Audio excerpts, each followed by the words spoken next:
안녕하세요, 여러분. 5강 해봅시다. 5강은 기업 경영 활동입니다. 기업의 경영 활동. 경영하면 뭐가 떠오르죠? 저 멋진 배우 이경영 씨. 여러분 다 아는 배우죠? 네. 재미없었다면 죄송합니다. 자, 기업의 경영 활동에 대해서 알아봅시다. 자, 기업의 경영 활동은 기업의 경영의 의미를 먼저 알아야 돼요. 자, 기업 경영의 의미는 자, 조직이나 기업 목표를 달성하기 위해서 자본과 인적 자원, 물적 자원을 효율적으로 배분하여 조직을 운영하는 과정을 말한다. 그러니까 기업을 어떻게 잘 굴리냐, 이게 기업 경영 활동입니다. 그러니까 경영한다는 게 가진 걸 바탕으로 최고의 결과물을 만들어내는 게 경영한 거죠. 여러분 그 게임하는 친구들 보면 이런 말 하는 친구들 있죠. 이번 경기는 운영이 별로였다. 그게 경영과 비슷하다고 생각하면 됩니다. 운영이 별로였다는 게 뭐죠? 실력은 비등비등한데 무슨 문제가 닥쳤을 때 해결하는 과정이 우리가 조금 비효율적이었다. 아니면 조금 효율적이었다. 이런 식으로 말할 때 사용하죠. 네. 기업 경영은 기업의 조직 목표를 수립하며 자원을 적절하게 배분하고 최적의 활동을 수행하도록 하는 과정이다. 네, 이제 이게 경영 활동인데 결과적으로 경영이 뭐냐? 경영은 기업을 가장 효율적으로 굴리는 것을 말합니다. 가장 적게 넣어서 많은 걸 생산하고 많이 팔고 돈 많이 남기고 그런 거죠. 근데 이제 그러려고 하면 뭘 해야 된다? 많은 관련된 자본과 인적 자원 그리고 물적 자원을 효율적으로 사용해야 돼요. 자본은 말 그대로 돈이고 인적 자원은 뭐죠? 사람, 그러니까 노동자들. 그리고 물적 자원은 가진 것들. 예를 들면 부동산 이런 것들이 다 물적 자원이 될 수 있겠죠. 네. 자, 기업 경영의 구성 요소입니다. 기업 경영의 구성 요소는 경영에 필요한 경영 목적, 인적 자원, 경영 전략, 자금 등으로 구성되어 있습니다. 이거는 여러분이 한번 읽어보면 충분히 알 수 있다고 생각을 해요. 네, 여러분 선생님 이렇게 하고 넘어가는데 여러분 넘기면 안 됩니다. 여러분은 이거 멈춰놓고 한번 읽어보든지 아니면 선생님이 PDF 파일 올려놓은 거 꼭 다운받아서 읽어보길 바래요. 제발 부탁입니다. 제발. 알았죠? 네, 이거 막 쉽게 넘어가면 안 돼요. 여러분은 공부하는 입장이라서 대충 하면 안 됩니다. 네, 제발 부탁이에요. 자, 경영자의 종류. 경영자, 여러분 당연히 아까 그 이경영 씨처럼 농담입니다. 자, 기업을 경영하는 사람이 있겠지. 당연히 노동자도 있을 거고 경영하는 사람도 있겠죠. 경영자에 대해서 알아봅시다. 경영자는 우선 두 가지로 나눌 수 있어요. 첫 번째, 직무활동 범위에 따라서 나눌 수 있고 그 다음에 기업을 소유했냐 안 했냐로 나눌 수 있어요. 이거는 다른 겁니다. 여러분 예를 들면 이 두 가지는 기준이 다른 거지 나누는 대상이 다른 게 아니에요. 지금 선생님이 하는 말이 뭐냐? 여러분 선생님 말 잘 들어보세요. 여러분 반 학생들을 남학생과 여학생으로 나눌 수도 있죠. 다시 여러분 반 친구들을 안경을 낀 친구와 안 낀 친구로 나눌 수도 있죠. 지금 선생님이 무슨 말인지 알겠나요? 같은 대상을 가지고도 기준에 따라서 다양하게 나눌 수 있다는 거예요. 이것도 같은 대상들을 가지고 나누는 기준이 다른 겁니다. 네, 무슨 말인지 알겠죠? 봅시다. 자, 경영자의 종류. 먼저 경영자는 직무활동 범위에 따라서 나눠볼게요. 직무활동 범위에 따라서는 최고 경영자, 중간 경영자, 일선 경영자가 있어요. 네, 최고 경영자는 쉽게 말해서 그냥 가장 높이 있는 사장입니다. 가장 높이 있는 경영자. 그러니까 회사의 중요한 것들을 다 결정하고 모든 소식을 다 듣고 모든 결정을 다 내리는 이 경영자가 최고 경영자입니다. 네, 그 유명한 사람 많죠. 네, 그리고 다음으로 중간 경영자는 경영자긴 경영자인데 최고 경영자 밑에 있는 사람을 의미해요. 보통 과장이나 부장 정도가 됩니다. 무슨 말이냐고 하면 부장이 있으면 뭐죠? 부장은 회사의 모든 결정을 하진 않아요. 하지만 그 부에서 생긴 일에 대해서는 결정 권한이 있죠. 그러니까 회사라는 큰 파이가 있으면 그 중에 여러 가지 부 중에 그 부에 생긴 일을 결정하는 경영자, 그런 사람들을 중간 경영자라고 합니다. 무슨 말인지 알겠죠? 자, 그리고 다음으로 일선 경영자입니다. 일선 경영자는 보통 이제 반장 정도가 되는데 여러분 반장이랑 또 다릅니다. 여러분 반에 있는 그 학급 회장 반장은 그냥 선출된 거고 이 반장은 일을 하는 하나의 단위를 보통 한 반, 두 반 이렇게 많이 꾸려요. 그 반의 장을 의미합니다. 그럼 이제 이 일선 경영자는 어떻게 보면 중간 경영자 밑에 있는 사람이라고 할 수 있어요. 자, 선생님이 예를 들어서 말해 볼게요. 자, 충청남도를 관할하는 사람이 있습니다. 충청남도를 관할하는 사람이 있고 그 밑에 뭐죠? 각 시, 서산시, 천안시, 공주시, 예산군, 당진시를 결정하는 시장이 있고, 그리고 그 밑에 또 뭐 있죠? 각 시에 있는 구 있죠. 무슨 구, 땡땡구, 마포구, 뭐 하포구, 뭐 이런 구들이 있죠. 그 구들을 이제 관장하는 경영자가 있을 수 있겠죠. 근데 이 경영자는 뭐죠? 여기에 속해 있는 경영자입니다. 물론 중간 경영자도 최고 경영자에 속해 있는 경영자죠. 네, 무슨 말인지 이해가 됐나요? 그러니까 그 최고 경영자가 너무 사소한 것까지 관할할 수 없으니까 그 중간중간에서 이 정도는 너희가 해결해라 라고 그냥 권한을 준 거예요. 알겠죠? 결과적으로 모두 최고 경영자 밑에 있는 사람들이다. 이렇게 알면 될 것 같습니다. 자, 다음으로 이제 다음 경영자를 다르게 나눠볼게요. 어떻게 나눌 거냐면 기업을 소유하고 있냐 안 하고 있냐를 나눠볼 거예요. 자, 기업을 소유하냐 안 하냐 여부는 소유 경영자, 고용 경영자, 전문 경영자 이렇게 나누어집니다. 이렇게 나누어지고 한번 봅시다. 자, 먼저 소유 경영자가 있어요. 실제 사장이겠죠. 이 실제 사장이 자기 혼자 엄청나게 많은 일을 하고 있어요. 근무 일정도 결정하고 공장 위치도 결정하고 뭐 인사 이동도 결정하고 연봉도 결정하고 있어요. 회사 사장이 회사 규모가 커짐에 따라서 점점 힘들어지겠죠. 맞나요? 그럼 이럴 때는 소유 경영자는 두 가지 선택을 할 수 있습니다. 고용 경영자를 선택할 수도 있고 전문 경영자를 선택할 수도 있어요. 자, 그걸 선생님 설명해 줄게요. 자, 보면 자, 고용 경영자는 뭐냐고 하면 회사 사장이 결정합니다. 회사 사장이 본인의 권한을 일부만 위임해요. 그래서 자, 지금 이 회사 사장이 가지고 있던 인사이동 결정 권한은 이 사람한테 맡기고, 그리고 공장 위치 결정하는 권한은 이 사람한테 맡깁니다. 그러면 최고 경영자는 일이 두 가지가 줄겠죠. 맞나요? 이렇게 이 사람이 일부 경영만 맡기는 것을 고용 경영자라고 합니다. 무슨 말인지 이해가 되나요? 그러니까 자기가 가지고 있는 수많은 권한 중에 너무 업무가 과부하되니까 아니면 혹은 하나하나 들여다보기 어려우니까 이 부분은 너한테 맡길게, 이 부분은 너한테 맡길게 라고 하는 게 고용 경영자입니다. 알겠죠? 자, 그리고 전문 경영자는 뭐냐? 전문 경영자는 경영자를 따로 고용하는 거예요. 따로 고용하고, 그럼 이제 실제 사장이 어떻게 하냐? 자신이 가지고 있는 일들을 전부 다 이 사람한테 맡깁니다.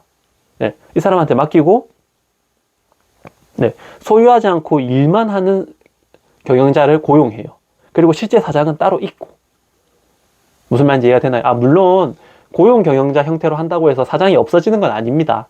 사장이 없어지는 건 아닌데 전문 경영자는 어떻게 다르냐고 하면 회사를 소유하지 않고 정말 일만 하는 사람을 전문 경영자라고 합니다. 네. 그리고 이 고용 경영자와 전문 경영자를 정말 두부 자르듯이 탁탁 잘라서 하지 않고 권한을 주면서 회사 지분도 주는 경우가 있고, 회사 지분은 안 주고 고용만 하는 경우도 있고, 뭐 다양하게 있어요. 다양하게 있는데 우리는 우선 이 두 가지를 잘 구분합시다. 자, 소유 경영자는 말 그대로 진짜 회사 주인이에요. 회사 차리고 이제 결정 권한도 다 있는 사람이 소유 경영자입니다. 근데 이제 그 일이 너무 많아. 그래서 일정 부분씩 떼준 게 뭐다? 고용 경영자. 우리 이렇게 받아들이고. 자, 그리고 전문 경영자는 뭐다? 그냥 일을 위임하기 위해서 나 좀 쉬고 싶어. 나 이제 너무 늙었어. 그래서 이제 일을 맡길 사람, 실제로 소유는 내가 하지만 일을 맡길 사람을 고용하는 게 전문 경영자이다. 이렇게 받아들이면 좋을 것 같습니다. 네, 좋아요. 그래서 이렇게 있습니다. 자, 여러분, 선생님은 이 표를 다 읽진 않겠지만 여러분은 꼭 읽어봐야 됩니다. PDF 파일로 올려놓을 테니까 꼭 봐주세요. 자, 경영관리의 의미입니다. 경영관리의 의미, 자, 읽어볼까요? 경영관리란 기업의 목표를 효율적으로 달성하기 위한 일련의 과정이다. 결과적으로 효율적으로 하기 위한 거예요. 효육적이 아니라 효율적입니다. 오타가 있네요. 선생님이 수정해서 올려놓을게요. 네, 효율적으로 달성하기 위한 일련의 과정으로 모든 자원을 운영하기 위해 경영자가 수행해야 될 계획, 조직, 지휘, 통제 과정을 의미한다. 자, 경영관리는 뭐라고? 계획, 조직, 지휘, 통제의 과정을 의미한다. 근데 이 과정을 왜 하는 거야? 효율적으로 하기 위해서. 이해되나요? 어차피 기업의 목적은 돈입니다. 이거는 부정할 수 없는 사실이에요. 그럼 돈을 많이 생산하기 위해서, 많이 얻기 위해서는 어떻게 해야 되죠? 효율적으로 해야 돼요. 적게 넣고 많이 뽑아내는 수밖에 없습니다. 그럼 이제 그렇게 하기 위해서는 어떻게? 경영 관리를 잘 해야 되는데, 네, 경영 관리를 잘하는 방법이 이 네 가지를 잘 활용하는 것이다. 이 네 가지에 대해서는 자세히 배워보겠습니다. 자, 이거 외웁시다. 관리할 때, 자, 기업 경영 관리할 때 프로세스는 4개입니다. 계획, 조직, 지휘, 통제. 계획, 조직, 지휘, 통제. 외웁시다. 자, 순환 과정은 먼저 볼까요? 순환 과정은 경영자는 조직의 목표를 달성하기 위해서 계획을 세우고 그 계획을 실행하기 위해 조직을 구성하고 리더십을 발휘해서 조직을 지휘하고 계획을 통제한다. 네, 결과를 통제하는 건 다 통제한다. 우리는 이 단계를 확실하게 외워야 돼요. 계획을 세우고 조직을 하고 그리고 지휘를 하고 통제를 한다. 이 4가지 단계를 확실하게 외워줘야 되고, 자, 경영 결과와 초기 계획을 비교하고 평가하는 과정을 이루어지며 피드백을 통해서 계획을 수정 보완하는 일련의 과정을 말한다. 이게 뭐다? 기업 경영 관리. 그러니까 경영 관리하는 방법은 뭐다? 이 4가지 프로세스를 따르는 거다. 프로세스 4가지 뭐다? 계획, 조직, 지휘, 통제이다. 알겠죠? 이게 여러분이 회사 사장 입장이 되면 이야기가 편할 거예요. 선생님 다시 한번 설명해 볼게요. 자, 계획, 조직, 지휘, 통제 이 과정이 계속 수반되는 겁니다. 수반되면서 나온 결과를 보고 이거 좀 수정해야겠네. 그럼 조금씩 수정해 나가는 거예요. 그러니까 이 4가지가 딱 고정된 게 아니라 이거 하다가 이거 좀 변한 것 같은데 그러면 계획을 조금 변경하자. 그리고 조직하고 지휘는 잠시만 이 사람이 별론 것 같은데 지휘가 리더십을 만드는 거, 리더십을 발휘하게 하는 거거든요. 이 팀장 이상의 A 팀장 이상의 B 팀장으로 바꾸자. 그리고 또 해. 또 하다 보니까 잠시만 조직했는데 이사원이랑 김사원이랑 싸워. 그럼 이사원 빼. 김사원하고 친한 박사원 넣어. 뭐 이런 식으로. 그러니까 계속 하면서 순환을 하면서 조금씩 수정해 나가는 게 관리하는 방법인 겁니다. 무슨 말인지 이해가 되나요? 무슨 사업을 해. 그러면 계속 돌아가면서 이 과정을 순환하면서 점점 나은 방향을 찾는 거예요. 이쪽으로 갈지 찾는 거예요. 네. 선생님이 이야기 쉽게 하나 준비해봤습니다. 자, 여러분 보세요. 여러분이 사장이에요. 여러분 사장인데 이제 봅시다. 자, 이번에 우리 기업은 베트남 시장을 진출한다. 이거 뭐죠? 이제 계획이죠, 계획. 네. 베트남 시장을 진출한다 계획했어요. 그럼 이제 사장이 이게 베트남 시장을 공략하자 하고 끝나는 게 아니죠. 실제적으로 해야 될 거 아니에요. 그 방법은 뭐죠? 자, 진출하는 팀은 김 팀장, 이사원, 박사원으로 구성하고 각 역할은 이거야 라고 정해줍니다. 이게 뭐라고? 조직입니다. 그러니까 지금 뭐죠? 팀을 조직했죠. 자, 그럼 조직했고 그 다음에 계속 동기를 만들어주는 거예요. 아, 잘하고 있어요. 열심히 하고 있어요. 아, 아주 좋아요. 이렇게 응원해주고 리더십을 발휘하게 하는 게 지휘입니다. 그러니까 뭐 이렇게 해 저렇게 해 라고 하는 것도 지휘에 포함되지만 보통 지휘는 동기를 유발하고 리더십을 발휘할 수 있는 환경을 만들어주고 이런 것들을 의미합니다. 이해가 되나요? 자, 그리고 자, 고생했고 지금 이제 이런 거 저런 것들을 거치고 나머지는 좋으니까 그대로 진행하자. 지금 어떻게 하는 거죠? 이 팀을 통제하고 있는 거죠. 맞나요? 선생님 이렇게 실제로 예문을 예시를 갖고 왔는데 예시를 봤더니 또 이해가 잘 되죠. 무슨 말인지 알겠나요? 이게 뭐다? 경영 관리하는 방법이다. 경영 관리 프로세스는 뭐라고?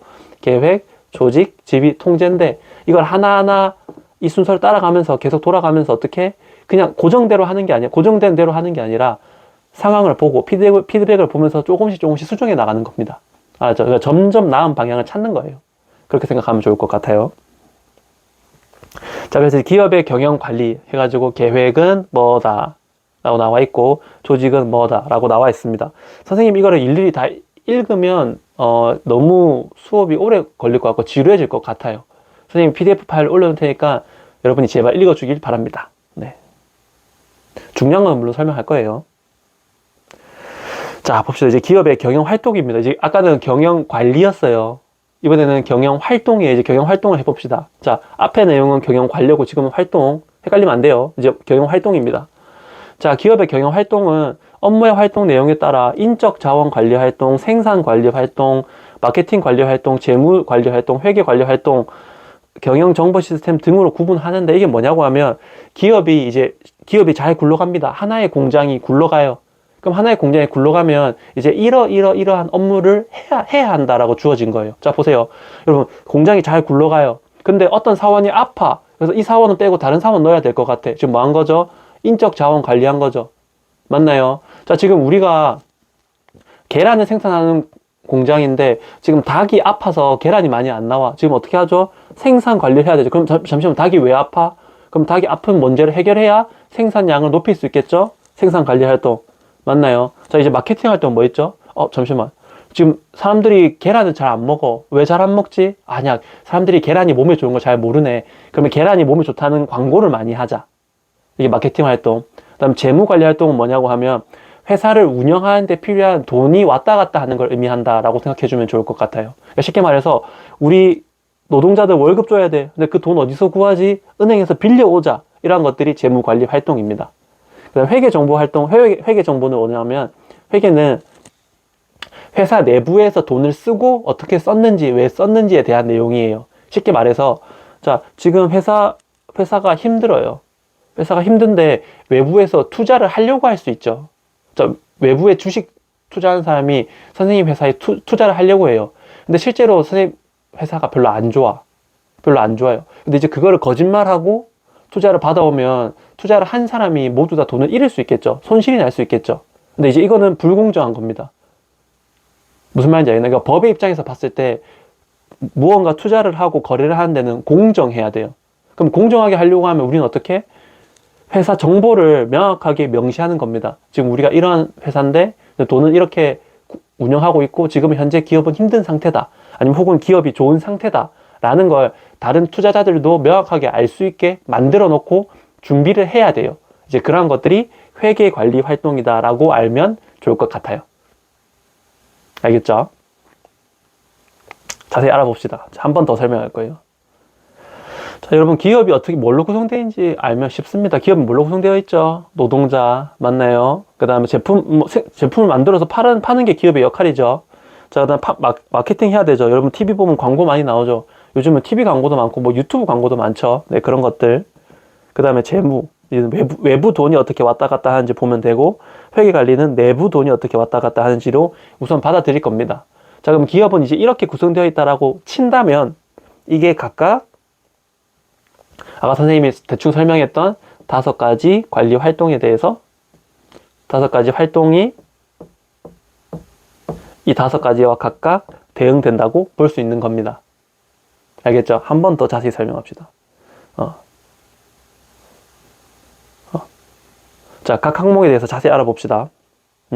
자, 인적 자원 관리 활동입니다. 인적 자원 관리. 기업의 목적 달성과 유지, 발전을 위해서 요구되는 유능한 인재, 사람을 잘 해야겠죠. 유능한 인재 확보와 육성, 개발, 보상 및 유지 활동에 이르기까지 모든 기능을 대상으로 하는 합리적인 관리 체계 활동을 말하는데, 자, 지금 이 4가지에 대해서 설명해 볼게요. 자, 인적 자원의 확보, 인적 자원의 개발, 그 다음 인적 자원의 보상, 인적 자원의 유지가 있습니다. 자, 여러분 보세요. 자, 먼저, 자, 선생님이 연구실을 잘 꾸리고 있어요. 연구실을 이제 꾸리고 연구원들을 많이 고용해야 돼요. 굉장히 똑똑한 사람들이죠. 자, 여러분, 그럼 이 연구원들 처음에는 뭐가 중요하죠? 연구원 자체를 많이 확보해야 돼요. 연구원들이 많이 와야 그 중에 선발을 하든 뭐 고르든 아니면 다 고용을 하든 할 거 아니에요. 그러니까 먼저 인적 자원을 확보하는 게 중요합니다. 확보하는 것 자체가 중요해요. 맞나요? 자, 그리고 그 다음으로 인적 자원의 개발입니다. 자, 뭐냐고 하면 선생님이 자동차 회사였어요. 근데 이제 자동차 회사 관련된 연구원들을 많이 고용했어요. 근데 이제 시대가 어떻게 되죠? 전기차 시대가 오네. 그럼 어떻게? 선생님이 고용한 이 자원들을 전기차 시장에 맞게 따로 개발할 필요가 있어요. 따로 학습을 시켜야 될 필요가 있는 거죠. 맞나요? 이제 다가오는 시장에 맞게 잘 개발을 해야 됩니다. 인적 자원들을. 자, 그리고 그다음 인적 자원의 보상. 이거 중요하죠. 그러니까 월급을 얼마나 줄지를 잘 결정해야 됩니다. 근데 여러분 그 인적 자원의 보상이 인적 자원의 유지와 굉장히 밀접한 관련이 있는데 잘 들어보세요, 여러분. 어차피 기업 입장에서는 최대한 사람들을 많이 부려먹고 돈을 많이 남기는 게 중요합니다. 그럼 당연히 사람을 많이 부려먹어야 되고 월급은 적게 주는 게 좋겠죠. 그러니까 보상을 적게 해주는 게 좋겠죠. 근데 월급을 적게 준다면 어떤 문제가 발생할 수 있을까요? 인적 자원들이 전부 다 다른 회사로 이직하고 빠져나갈 수 있겠죠. 무슨 말인지 알겠나요? 네, 그래서 인적 자원을 관리하기 위해서는 인적 자원을 잘 확보하고 개발하고 그리고 보상도 적절하게 해주고 유지하는 것도 굉장히 중요하다라고 받아들여주면 좋을 것 같습니다. 알겠죠? 그래서 이제 인적 자원 관리 활동의 절차는 뭐 이렇게 있다. 네, 인적 자원 관리 활동의 절차 봅시다. 인적 자원 관리 활동의 절차입니다. 확보, 개발, 보상, 유지. 아까 선생님이 설명한 4가지입니다. 이 4가지의 그 뭐 활동들을 좀 더 자세히 들여다보면 자, 확보는 뭐가 있겠죠? 그러니까 잘 모집하는 게 중요해요. 그쵸? 잘 모집하는 게 중요하고, 인적 자원 개발은 뭐? 그러니까 잘 개발해야 됩니다. 잘 개발해. 이 교육 훈련하는 게 뭐죠? 그거요. 현재는 내연기관 자동차지만 앞으로는 전기차가 많아질 것 같아. 그럼 어떻게 이 사람들을 전기차에 맞게 훈련시킵시다. 교육합시다가 되는 겁니다. 알겠죠? 자, 그 다음에 이제 인적 자원의 보상. 보상은 뭐 좀 월급 많이 주는 거죠. 혹은 승진시켜 주는 거죠. 혹은 복리후생. 그러니까 복리후생은 월급을 제외하고 회사에서 직장 노동자들한테 주는 복지를 의미합니다.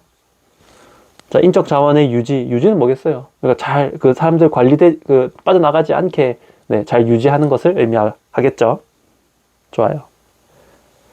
자, 기업 경영 활동 봅시다. 이번에 생산이에요. 자, 생산. 자, 제품이나 서비스의 효율적인 생산을 위해서 설계 및 운영에 대한 경영 활동을 말하고, 생산 관리는 기업에 계획하고 있는 제품이나 서비스를 생산하기 위해서 소요되는 자원을 관리하는 물자, 인력 설비, 뭐 기계 시설의 획득과 제품과 서비스 생산되는 모든 활동을 포함한다. 자, 생산 관리는 생산 계획, 공정 관리, 재고 관리 뭐 이런 것들이 많은데, 결과적으로 생산 효율을 높이기 위해서는 3S 원칙을 지켜야 합니다. 여러분, 지금 선생님이 한번 읽었는데 여러분이 이거 한 번만 더 읽어주기 바래요. 네, 무작정 외우지 말고 그냥 한 번만 쭉 읽어주세요. 결과적으로 생산 관리 활동은 뭐겠어요? 그냥 제품을 빠르고 많이 싸게 만들고 싶은 거예요.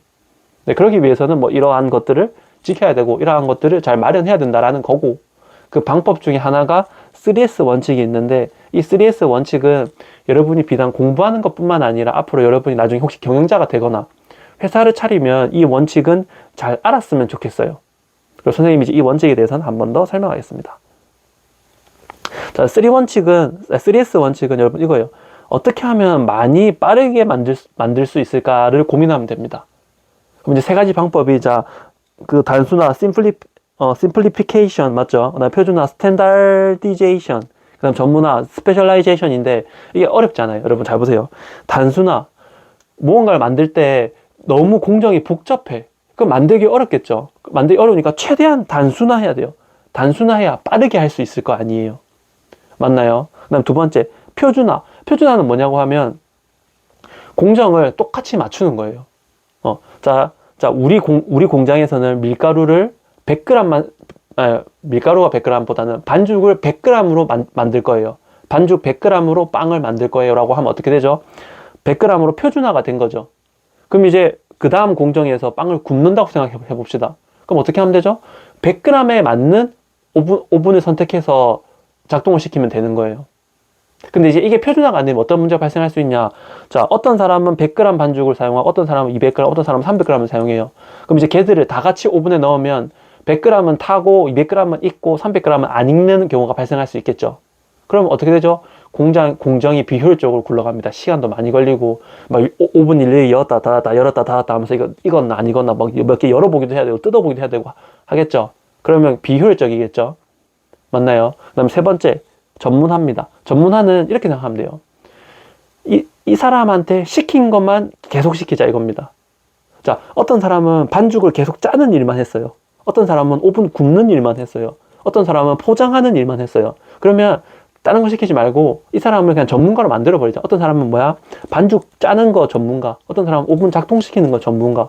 어떤 사람은 포장하는 전문가. 그럼 아무래도 했던 사람이 계속하면 점점 효율이 높아지는 건 당연한 거겠죠. 맞나요? 네, 그렇게 생각해 주면 됩니다. 그래서 다시 대량으로 이제 3S 이 원칙을 지키면 효율이 높아집니다. 근데 이게 세 가지가 뭐라고? 단순화, 표준화, 전문화입니다. 이 세 가지를 잘 알아두고 여러분이 앞으로 살면서도 뭐 이거는 활용 가치가 높을 거예요. 알았죠? 이거 꼭 명심하길 바래요. 자, 다음 마케팅 활동입니다. 자, 고객의 욕구를 충족시키고 기업의 목표를 달성하기 위한 관련 자료를 수집 분석하여 마케팅 전략을 수립하고 실행하는 활동을 말합니다. 기업의 마케팅 활동을 성공적으로 수행하기 위하여 소비자와 마케팅 환경을 분석하여 마케팅 계획과 수립하고 마케팅 믹스 좀 이따 배울 거예요. 하는 건데, 자, 마케팅 전략 수립은 STP 전략을 수립하고 그 다음에 마케팅 이 믹스 네 가지를 활용하는 겁니다. 자, STP 전략과 마케팅 믹스는 자세히 알아볼 거고, 이 마케팅 활동이 결과적으로 뭐냐? 생산 제품을 그냥 잘 팔기 위한 전략이에요. 그러니까 아니, 잘 만들었으니까 이제 잘 팔아야 될 거 아니에요. 사람들이 알아야 살 거 아니에요. 그럼 어떻게 먼저 알려야겠죠. 그런 것들을 배워볼 겁니다. 자, 마케팅 관리 활동 중에 아까 STP 전략 먼저 봅시다. 이거 선생님이 사성원에 1, 2 올려놨는데 여러분이 다 봤을지 모르겠어요. 자, 세분화와 표적 시장, 그 다음 타겟팅, 그리고 그 포지셔닝인데 이거는 선생님이 그냥 설명할게요. 자, 여러분, 선생님이 지금 팔고 싶은 게 면도기입니다. 면도기. 네, 면도기를 팔고 싶어요. 그럼 이제 면도기를 파는 시장, 자, 어차피 파는 시장은 인간이거든요. 그러니까 인간한테 팔 건데 이걸 모든 인간한테 다 팔 거냐? 그걸 잘 생각해 봐야겠죠. 자, 먼저 시장을 나눕니다. 자, 면도를 하는 사람이니까 먼저 뭐죠? 초등학생한테 면도기를 팔겠어요? 아니죠. 맞나요? 그럼 적어도 면도를 하는 사람은 뭐겠어요? 적어도 20대 이상의 남자한테 팔 거예요. 그러면 시장을 나눠야 됩니다. 자, 지금 어차피 인간 전체가 시장인데 인간에서 자, 그 20살 밑으로 다 빼. 어차피 상관없어. 자, 그럼 나머지 20살 이상이겠죠. 근데 20살 이상 중에 면도기 쓰는 사람은 어차피 남자잖아. 여자 빼. 그럼 우리는 뭐야? 20대 이상의 남자한테만 팔 거야. 라고 시장을 나누고 시장을 세분화했죠. 이게 세그멘테이션입니다. 세분화. 그러니까 시장을 나누는 거예요. 알겠죠? 자, 그 다음에 표적 시장을 선정합니다. 아, 선생님 두 가지 한 번에 설명해봤네요. 그러니까 표적 시장 선정이 그 시장을 나눈 것 중에 선정하는 거예요. 아, 선생님 다시 한번 말할게요. 미안해요. 그러니까 세분화는 시장을 나누는 행위까지만을 의미합니다. 전체 인간 시장 중에 20대 이하로 나누고 그리고 20대 이상 중에 남자와 여자로 나누고 맞나요? 이제 이게 세분화고 그 다음에 표적 시장 선정 타겟팅은 어차피 면도기를 사는 사람은 20대 남자야. 그럼 20대 이하 빼. 20대 이상 중에 여자 빼. 이게 타겟팅입니다. 선생님이 두 가지를 한 번에 설명해버렸네요. 미안해요. 그리고 이제 포지셔닝입니다. 포지셔닝은 각인시키는 거예요. 이게 뭐냐고 하면 이제 20대 남자들한테 이제 면도기를 팔 거니까 이 남자들이 면도기 생각하면 우리 제품이 생각나게 각인시키는 걸 포지셔닝이라고 합니다. 그러니까 쉽게 말해서 광고를 많이 하는 거예요. 이걸 광고를 많이 하는 행위예요. 근데 광고를 많이 할 때 어떻게? 아무래도 20대 남자들이 좋아하는 사람을 모델로 사용하면 그 사람들이 계속 그 사람 생각할 테니까 면도기도 자연스럽게 떠오르겠죠.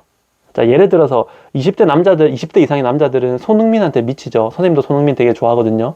그럼 어떻게? 광고 모델로 손흥민을 사용하는 거예요. 그럼 이제 손흥민이 TV에 나와서 면도를 촥촥 하면서 이 제품이 써보세요. 이 제품이 가장 좋아요. 막 이렇게 해요. 그럼 20대 남자들이 어떻게? 저 면도기가 좋은 건가 보다. 그럼 다음에 살 때 그거 사야지. 이렇게 되겠죠. 맞나요? 이제 그렇게 다양한 방법들로 각인시키는 게 포지셔닝이라고 합니다. 되나요? 네. 자, 그 봅시다. 그 다음에 이제 마케팅 관리 활동은 이제 포믹스라고 해가지고, 포믹스 아니라 마케팅 믹스라고 해가지고, 포피라고 합니다. 그러니까 P가 4개 있다는 건데, 이거는 제품 전략, 가격 전략, 유통 전략, 그 다음에 판매 촉진, 이거 판매 촉진이거든요. 촉진 전략이 있는데, 이거는 어렵지 않아요. 경쟁자를 어떻게든 무찔러야지라고 생각하면 됩니다.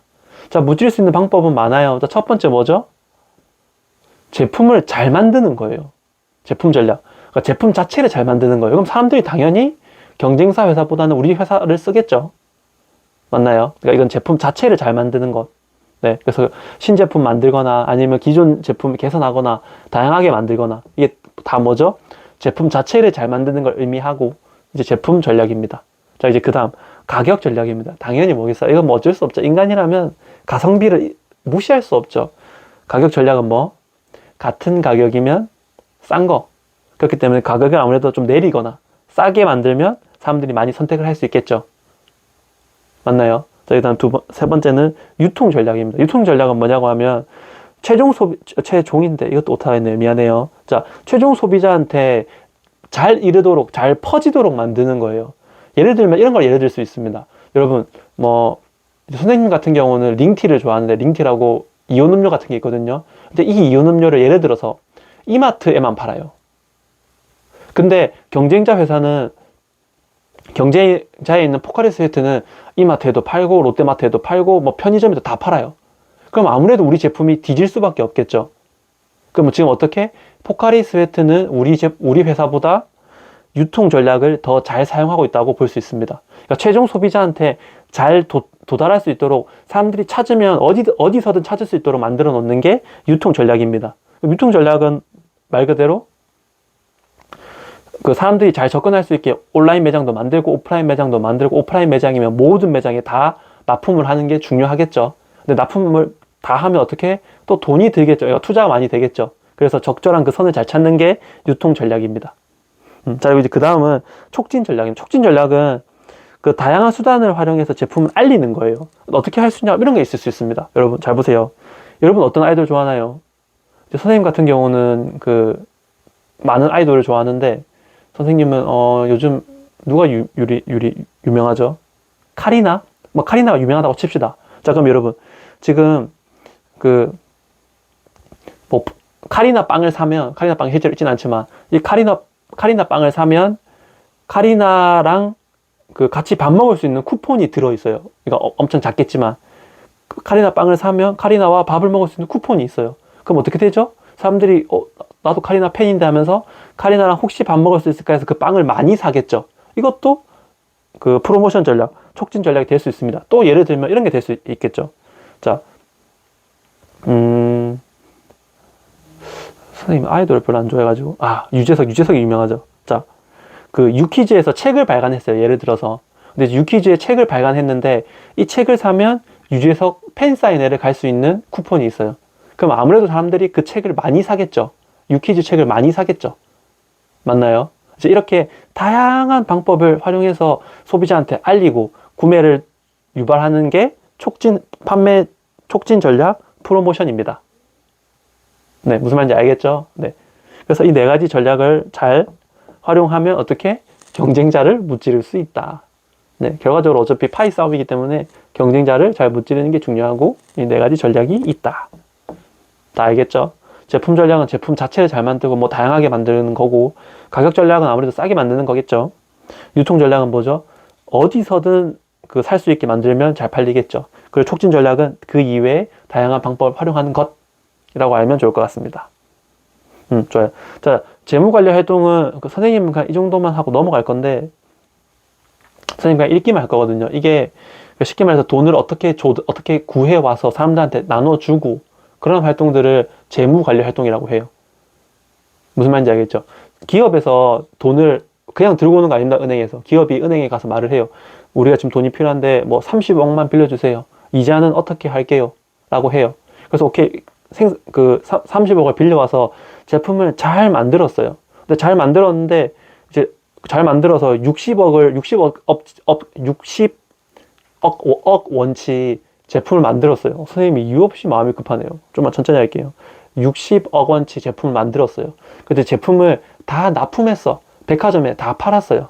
근데 백화점이 선생님 죄송한데 돈은 조금 이따가 드릴게요 라고 했어요. 지금 선생님은 이제 60억을 받아서 빨리 30억을 갚아야 되는데 지금 돈이 늦게 나오네. 그럼 어떡하지? 아니 그 60억을 받아야 직원들 월급도 주고 그 다음에 제품 은행에 이자도 낼 건데 지금 돈이 안 들어오면 어떡하죠? 이제 이렇게 왔다 갔다 하는 이 돈들을 관리하는 활동을 재무관리 활동이라고 해요. 알겠죠? 네, 여러분들 이거 잘 읽어봐 주길 바랍니다. 이 내용이 너무 많아요, 이게. 네. 네, 그 다음 회계 정보 관리 활동은 이제 우리 회사가 뭐 안전한지 안 한지, 우리 회사가 돈이 얼마나 있는지 없는지, 돈이 얼마나 필요한지, 부채가 얼마나 있는지, 자산이 얼마나 있는지, 생산 규모는 어떤지, 미래 투자 기대 수익은 얼마인지 뭐 이런 것들을 만들어 놓는 게 회계 정보 활동이라고 말합니다. 아까 선생님이 주식 투자 예를 들면서 설명했죠. 네, 그 정도만 받아들여주면 좋을 것 같아요. 네, 그 기업 자본을 정리하고 공개하는 활동. 네, 누구한테? 투자자들한테 공개하는 거예요. 생산 요소의 관계. 여러분 이거는 여러분이 잘 읽어주길 바래요. 이거는 그러니까 여러분이 잘 읽어보는 게 더 효율적이라서 잘 한번 딱 집중해서 읽어주길 바랍니다. 자, 문제 풀어봅시다. 자, 다음 기사에 나타난 마케팅 믹스 전략 아까 4P였죠. 네, 어렵지 않을 것 같네요. 자, 봅시다. 이거는 내용이 많네요. 네. 네. 그 선생님 이 문제는 어렵지 않아서, 네. 자, 이 문제는 어렵지 않아서 그 선생님이 따로 풀지 않고 여러분이 읽어보고 풀길 바래요. 뒤에는 답입니다. 자, 2번 봅시다. 다음 인터뷰에 나타낸 기업 경영 활동으로 옳은 것은? 자, 한번 읽어볼까요? 자, 기자가 말합니다. 웰컴 키트를 제작하게 된 계기가 무엇인가요? 사원이 말하네요. 기존의 신입 사원을 위한 사무용품 세트가 있었는데 소속감이나 정체성을 느끼기에는 부족하다는 점이 늘 아쉬웠습니다. 그래서 웰컴 키트라는 말처럼 새로운 만남을 환영하는 선물, 땡땡 기업만의 메시지를 담아 더 특별하게 만들어 보고 싶었습니다. 웰컴 키트를 받은 사원들도 저에게 회사가 자신을 반겨주는 느낌이 들어 일을 열심히 하게 되는 동기가 생겼다는 피드백을 주었습니다. 네, 여러분 지금 읽어봅시다. 이거 어렵지 않은데 이거 틀렸으면 좀 섭섭할 것 같은데요. 네, 여러분 이거 봅시다. 지금 문제에서 뭐 나와 있죠? 기존 신입 사원. 네, 근데 이 사원들이 뭐 소속감이나 정체감이 없었다. 그래서 이제 이 사원들도 뭐 어떻게 해서 동기가 생겼다. 지금 뭐에 대한 내용이죠? 사람에 대한 내용이죠. 사람에 대한 내용. 그러니까 사람이 이게 부족해서 이렇게 해서 이렇게 했다. 그러니까 결과적으로 사람에 대한 내용이에요. 그럼 어떻게 풀어야 돼요? 어떻게 푸는 게 아니라 답이 뭐겠어요? 사람에 대한 내용이 답이 돼야겠죠. 1번 재고. 뭐 재고는 어차피 그 생산된 거 말하는 거니까 의미 없고, 재무제표 돈, 신제품 홍보 뭐 제품 내용이었나요? 아니죠. 그 다음에 4번 재무제표 기록. 아니죠. 사람에 관련된 내용은 5번밖에 없습니다. 이거 틀렸으면 안 돼요. 맞나요? 내용이 그러니까 사람에 관련된 내용밖에 없는데 사람을 찍지 않고 다른 걸 골랐다는 건 섭섭합니다. 맞나요? 여러분 이거 잘 집중하면 누구나 풀 수 있는 문제예요. 자, 다음 회의 장면에 나타난 기업 경영 활동에 대한 설명으로 가장 적절한 것은? 사람들이 회의를 하네요. 자, 소비자들의 다양성에 맞춰서 제품을 다각화하면서 제품 제조 비용을 줄이는 방법. 외주 협력 업체를 모집해서 생산을 의뢰해서, 그러니까 외주를 준다는 거네요. 그럼 좀 더 나을 것 같다. 외주 생산을 맡기고 저희 회사의 공장을 매각하면서 자사 운영의 효율성을 높이고, 네, 공정비도 절감할 수 있다. 그러니까 뭔가 돈을 아낄 수 있다는 내용인 것 같네요. 자, 선생님이 이 회의 내용을 분석했을 때는 이렇게 분석이 되는 것 같습니다. 자, 지금 보면 어떤 내용을 하고 있죠? 그러니까 이 제품을 생산하면서 비용을 줄이고, 그래서 이제 생산을 어떻게 이렇게 의뢰해보자. 그리고 외주 생산을 주자. 지금 제품을 이런 식으로 생산하는 걸 바꿔보자라고 지금 이야기를 하고 있는 것 같아요. 맞나요? 그럼 이제 어떤 내용을 말하고 있냐면, 그러니까 제품과 제품, 생산에 대한 내용을 말하고 있어요. 보기를 봅시다. 자, 보기를 보면, 자, 1번 인적 자원 아니죠. 지금 제품하고 생산 이야기하는데 무슨 인적 자원 아니죠. 사원의 임금 아니죠. 이거 사원의 임금 이건 뭐겠어요? 인적 자원과 관련 있는 거고, 1번하고 2번은 비슷한 보기네요. 3번 고객의 욕구를 충족시키기 위해 관련 자료를 수집하고 분석하는 활동 아니죠. 지금 제품에 대한 생산을 말하는 거지, 뭐 예를 들어서 고객의 욕구를 충족시키기 위해 관련 자료를 수집하고 새로 생산하는 제품에 대해서 뭐 피드백을 했다 이러면 답이 될 수 있겠지만 지금은 상관없는 선택지고, 4번 기업이 계획하고 있는 제품을 생산하기 위해 소요되는 자원을 관리하는 활동을 해당한다. 4번이겠네요. 5번 읽어봅시다. 자, 기업의 내 외부 회계 정보 아니죠. 네, 이거 여기까지만 읽어도 아닌 게 되겠네요. 맞나요? 여러분 지금 선생님이 여러분한테 한 가지 말을 하자면, 지금 풀고 있는 내용은 휘황찬란하게 어려운 문제가 아닙니다. 문제를 읽고 분석만 할 수 있다면 충분히 풀 수 있는 문제예요. 그러니까 내용 공부를 할 때 이거 외워야 돼 그런 압박감에 너무 시달리지 말고, 물론 외워야 될 건 외워야 됩니다. 근데 너무 시달리지 말고 우선 문제를 풀 때 문제를 잘 분석하는 습관을 들였으면 좋겠어요. 문제를 잘 이해하는 것만으로도 많은 문제가 풀립니다. 알았죠? 네, 그러려면 문제를 또 많이 풀어봐야 돼요. 자, 다음 사례 A씨에 해당되는 경영자의 종류에 대한 설명으로 옳은 것만을. 자, 이거 중요한 문제예요. 자, 선생님 지금 문제 읽어볼게요. 자, 기업 창업자 A씨는 창업자라고 하네요. 자녀에 대한 경영권 세습고리를 끊어낸 데 성공했다. A씨는 창업 초창기 때부터 총수 없는 기업의 형태를 추구해왔다. 오너의 입김에 따라서 좌지우지되는 기업 환경보다는 느리더라도 다양한 의견이 오고 갈 수 있는 조직 환경에서 최적의 의사결정이 나올 수 있다고 봤기 때문이다. A씨가 경영에서 물러난 후 의사결정 체계는 전문 경영인 중심으로 바뀌었다 라고 되어 있어요. 자, 읽어볼게요. 기억. 소유 경영자의 권한을 일부 위임받는다. 니은 자본을 출자하고 기업을 소유하고 있는 경영자이다. 디귿 계층별 경영자 분류에 따르면 최고 경영자에 해당한다. 여러분 지금 이 문제 생각보다 많은 친구들이 틀렸을 거라고 생각합니다. 그 이유는 문제를 똑바로 읽지 않았기 때문이라고 생각하거든요. 여러분 선생님 잘 따라와 보세요. 지금 A씨에 대한 내용을 하고 있는 거예요. 지금 이 기업은 두 가지로 나눌 수 있습니다. A씨 기업과 A씨가 물려준 형태, A씨가 물러난 기업의 형태라고 볼 수 있어요. 지금 보면, 자, A씨가 경영에 물러난 후에는 의사결정을 하기 위해서 전문 경영인을 중심으로 고용했어요. 근데 지금 우리가 지금 찾는 거는 뭐냐고 하면, A씨가 물러난 후에 기업이 궁금한 게 아닙니다. 우리가 궁금한 건 뭐냐? 이전에 A씨가 경영할 때가 궁금한 거예요. 무슨 말인지 알겠죠? 그러니까 우리는 지금 A씨가 경영할 때가 궁금한 겁니다. 자, 풀어볼게요. 자, 기업 창업자 A씨가 창업도 했네요. 맞나요? 그리고 이제 이때는 뭐, A씨는 초창기부터 총수 없는 기업 형태를 꿈꿔왔대요. 꿈꿔왔는데 이건 뭐야? 그 A씨가 꿈꿔온 걸 이야기하는 게 아니라 지금 A씨는 뭐 하는 사람이냐를 물어보는 거예요. A씨는 지금 뭐 하는 사람이에요? 기업 창업자예요. 맞나요? 그러니까 우리가 아까 나눈 그 기준에 따르면 가장 높이 있는 사람을 의미한다는 거예요. 아, 물론 A씨가 물려주고 나서 A씨가 물러난 후에는 다르게 바뀌었지만 우리는 궁금한 게 이게 아니라고요. 그 전에 A씨가 물러나기 전에 그 어떤 형태였는지가 궁금한 거예요. 무슨 말인지 알겠죠? 풀어봅시다. 자, 기업. 자, 소유 경영자의 권한을 일부 위임받는다. 아니죠. 이거 A씨가 다 하는 거였잖아요. A씨가 지금 창업자잖아요. A씨가 다 하는 거예요. 기업 아니고, 니은. 자본을 출자하고 기업에 소유하고 있는 경영자다. 맞죠? 자본 출자는 뭐냐고 하면 투자를 누가 했냐 이거예요. 자본 출자도 스스로 하고 기업도 소유하고 있는 사람이에요. 누구? 최고 경영자 A씨니까. 니은은 맞는 보기가 될 거고. 넘어가서 볼까요? 네.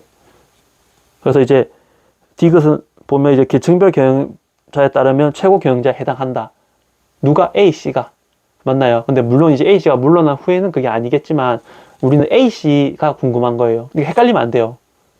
학생들이 읽으면 학생들이 문제를 풀 때 좀 뭐라 해야 되죠? 미래지향적이고 좀 꼰대끼 없고 그런 것들을 중요시하는 친구들이 있는데 그렇게 문제 풀면 안 됩니다. 선생님 말 이해했죠? 이거 이해했을 거라고 믿어요. 이거 헷갈리면 안 돼. 이거 충분히 헷갈릴 수 있는 문제거든요. 헷갈리면 안 되고 문제 풀 때 개인 감정 넣으면 안 되고 알았죠? 자, 5번 봅시다. 자, 다음은 땡땡 음료수의 마케팅 이것도 포피 전략 문제인 것 같네요. 풀어봅시다. 이거 문제 간단하네요. 자, 포피 전략 중에 가격, 유통, 제품, 촉진 있네요. 이거 하나 해볼까요? 가격은 뭐요? 싸면 쌀수록 좋다. 유통은 사람들이 언제든 접근할 수 있게 하면 좋다. 제품은 잘 만들고 다양하게 만들고 신제품 만들고 그러면 좋다. 촉진은 어떻게 사람들 많이 팔 수 있게 사람들이 많이 구매하고 싶게 만드는 것들 그런 것들 전부 다 프로모션 촉진이라고 한다 했죠. 잘 기억하고 있죠 여러분? 쌤은 여러분 믿습니다. 자, 봅시다. 기업. 온라인 쇼핑몰을 제작한다. 이건 뭐죠? 구매자들이 더 쉽게 접근하게 할 수 있는 거니까 유통에 해당하겠죠. 맞나요? 이거 아니고. 니은. 오프라인 매장을 방문한 고객에게 상품을 제공한다. 이건 뭐죠? 촉진. 맞나요? 아니고. 그 다음에 디귿. 유리병 형태의 제품 포장을 플라스틱 병으로 교체한다. 지금 이거 뭐 하는 거죠? 제품을 바꾼 거죠. 맞나요? 그렇기 때문에 답은 네, 디귿만 답이 되겠습니다. 맞나요? 네, 제품이 변화를 주는 내용이니까 답이 디귿이 될 겁니다. 좋아요. 여러분, 이번 강의 여기까지입니다. 선생님이 중간에 조금 말을 빨리 했던 것 같은데, 선생님이 사투리 쓰고 말도 좀 딕션이 좋은 편이니까 우리 모두 잘 이해했을 거라고 믿어요. 우리 이해 안 됐으면 한 번 더 봐주면 좋겠습니다. 끝까지 들어줘서 고맙습니다. 안녕.